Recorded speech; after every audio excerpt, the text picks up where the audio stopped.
Hi, fourth graders. How are you?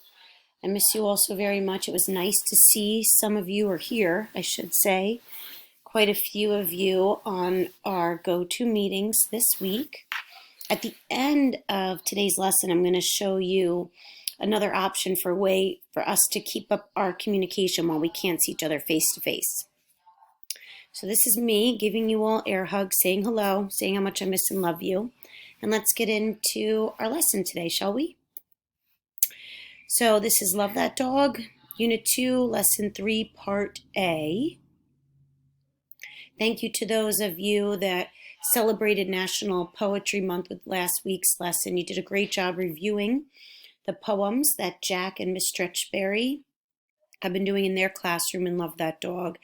And many of you submitted some awesome poems of your own, some that you took from other poets and some that you wrote yourselves. I have to say, the ones that you wrote yourselves, some of those were my favorite. So thank you. Learning targets for our next two lessons, actually. I can describe what inspired Jack to write poetry using evidence from his thoughts, words, and actions. And I can write a focus statement that clearly states what inspired Jack to write poetry. So what have we done so far? Well, throughout Unit 1, we considered what inspires Jack to write poetry. Today, we will finish reading Love That Dog and begin to plan a paragraph that explains what inspired Jack to write poetry. I can't believe that. You'll see I highlighted the word finish. We have been reading Love That Dog for quite some time. I mean, we started it in the winter, and I'm feeling sad, I suppose, disappointed that we're not together face-to-face to finish the text together. But the work goes on, the beat goes on, and we do what we have to do. After they, meaning you, finish reading Love That Dog, we will analyze together a model paragraph to see what makes a strong paragraph. Now, this is the first time that I said they, have analyzed an informative paragraph this year in library. You've done this for your classroom teachers, but we haven't looked at informative paragraph writing in library. And it may be challenging, so you're going to need to persevere through your work as you work. So persevere, you know what that means. We've talked about that at different town hall meetings. You're going to have to work hard while you get through this informative writing paragraph, but we'll do it together. And like I said, I'm going to show you at the end of today's lesson a way that I'm here to help you even more. So let's read together. I invite you to read along with me now.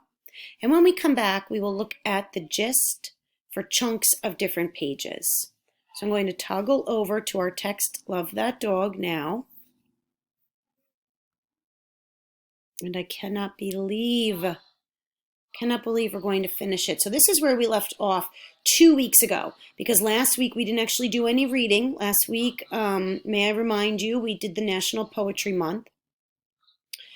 Excerpts from this book, and you're writing your own. So this is where we left off. This was right after Jack shared the poem about Sky, his dog Sky, who passed away in that accident with the car, the blue car splattered with mud. So this is where we left, and I'll start reading aloud here on May 21. Wow, wow, wow, wow, wow, wow. That was the best news ever. I can't believe it. Mr. Walter Dean Myers is really coming to our school. He was coming to our city anyway to see his old buddy, and he would be honored to visit our clean school and meet the mostly nice kids who like his poems. We sure are lucky that his old buddy lives in our town. Wow. May 28. The bulletin board looks like it's blooming words with everybody's poems up there on all those colored sheets of paper, yellow, blue, pink, red, green. And the bookcase looks like it's sprouting books, all of them by Mr. Walter Dean Myers. lined up, looking back at us, waiting for Mr. Walter Dean Myers himself to come to our school, right into our classroom. Wow. Boys and girls, just a quick reminder, we also have quite a few of Mr. Walter Dean Myers' books in our collection, and his son, Christopher Myers, as well, who's done some illustrating for him and is a poet and author in his own right.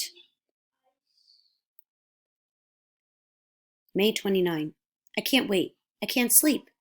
Are you sure you hid my poem that was inspired by Mr. Walter D. Myers? I don't want to do anything to upset him. June 1st, Mr. Walter Dean Myers Day. I never, in my whole life ever, heard anybody who could talk like that Mr. Walter Dean Myers. All of my blood in my veins was bubbling and all of the thoughts in my head were buzzing, and I wanted to keep Mr. Walter D. Myers at our school forever. June 6th. Dear Mr. Walter Dean Myers, thank you 100 million times for leaving your work and your family and your things people have to do to come and visit us in our school, in our class. We hope you liked your visit. We think maybe you did because you were smiling all over the place. And when you read your poems, you had the best voice, low and deep and friendly and warm, like it was reaching out and wrapping us all up in a big squeeze. And when you laughed, you had the best laugh I've heard in my whole life, like it was coming from way down deep and bubbling up and rolling and tumbling out into the air. We hope we didn't ask you too many questions, but we thank you for answering every which one, and especially for saying that you would be flattered if someone used some of your words, and especially if they added a note that they were inspired by Mr. Walter D. Myers. And it was nice of you to read all of our poems on the bulletin board, and I hope it didn't make you too sad when you read the one about my dog Sky getting smushed in the road. And I think you like the brownies too, right? Thank you for coming to see us, Mr. Walter D. Myers. Inside this envelope is a poem using some of your words. I wrote it. I was inspired by you, Mr. Walter D. Myers, from your #1 fan, Jack. Love that dog. Inspired by Mr. Walter Dean Myers. Love that dog like a bird loves to fly. I said I love that dog like a bird loves to fly. Love to call him in the morning. Love to call him, hey there, Sky. And that is the end, boys and girls, of Love That Dog. Let us go back to our PowerPoint to go with this lesson for today.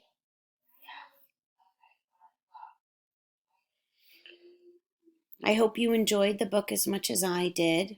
I can share the electronic copy with you all. Just send me a note if you would like that.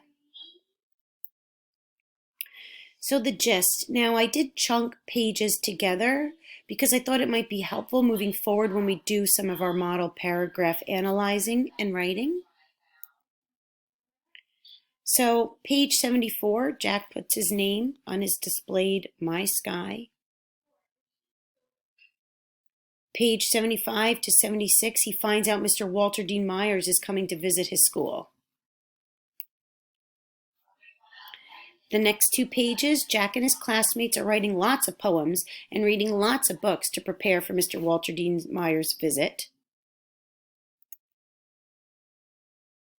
The next page, Jack is excited about Mr. Walter Dean Myers' visit, but is worried that Mr. Myers will be offended by his poem.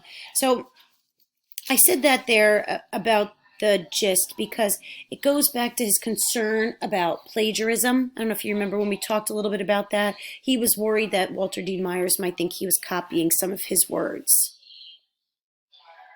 And I think that's why later on you see he said inspired by. Now, Jack loved meeting Walter D. Myers and he was very inspired by his visit. If you remember, he talked specifically about his booming voice. And then he writes a thank you letter to Walter Dean Myers. And at the very end, he writes a poem about Sky that is inspired by Love That Boy. Now I am going to ask you to go to our Google Classroom, answer just 2 questions in there that I have in a Google Doc, and we'll review them the next time we're together. And next time we're also going to start part B of this lesson by analyzing a model paragraph. You're also going to find in our classroom an audio file I have of Mr. Walter D. Myers, because I love how Jack, our character, uses that word bellowing when he talks about his visit, bellowing, throughout the school hallways. So I wanted you to hear it. I've been fortunate enough to have met him, to see Mr. Walter Dean Myers speak at the New York Public Library in New York City. The one with the 2 lions, I'm sure I've showed some of you before, Patience and Fortitude, are those 2 lions in front of the main branch of the New York Public Library, and he really does. Christopher Myers was there too, his son, but Walter D. Myers, wow, did he really have a bellowing voice? I think Jack chose an excellent word there. Before I completely sign off, I promised I would show you guys something new. A new feature just debuted this week. And it's available for you to ask, or your families, to ask any questions of us a few hours during the school day. So let me show you. I'm going to toggle away from the lesson. Okay. So this is our school district website that you're very familiar with. And a new feature we have is called Live Chat. So where you're able to ask questions. Let me click on that. Here you'll see it says Library Chat. This is a new icon. Click on it. Let's see what happens. Okay. Library Live Chat. To our emo patrons, are you looking for instant answers in real time to navigate this distance learning world we find ourselves in? Your library is here to help. Thanks to our technology department, we are debuting Live Chat on Monday, April 13th. Live Chat will be available to you Monday through Friday from 9 a.m. to 12 p.m. and then again from 1 to 3 p.m. So boys and girls, what that means is anytime during those hours, you can get on. Let me scroll over. I'm going to show you something with my screen. Okay. Click on this blue icon, type your question, and one of us will get back to you right away. So yep, click on the blue message icon on the bottom right to initiate chat, and type your question, and one of the librarians will type back to you immediately. While we may not be able to answer all of your questions, we will be able to point you in the right direction. Sincerely from your library department. That is it for now. I will see you all online very soon. Bye, guys.